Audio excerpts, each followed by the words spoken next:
Hello. So a lot of things happened today, regarding coding and Python.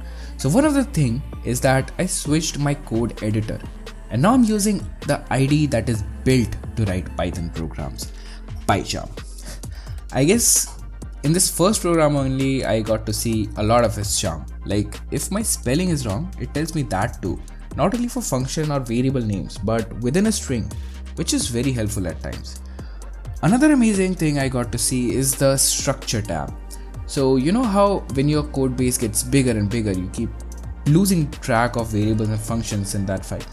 So the structure tab shows you the list of variables and functions, just like the project tab, which shows you the files and folders, right? That's how the structure tab works, and honestly, I think it's gonna be very helpful with your larger and larger code base. Anyways, let me tell you about today's project, the coffee machine. I believe I have created this in Java as well, but I do not remember. So here's how the program works. It will ask you which coffee you want, espresso, latte or a cappuccino. Once you enter your choice, it will check if it has enough resources to make the coffee, that is water, milk and coffee, right? Once it confirms it has resources, it will prompt you to pay. So here you need to pay in nickel, dime, pennies and quarter. Well, I wanted to make it in rupees and paise, but we don't have that much option, so I just kept it as is.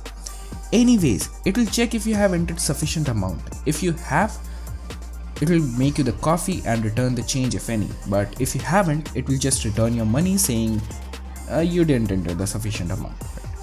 You can also type report to check the resources left and money made so far, and you can enter off to turn off the machine.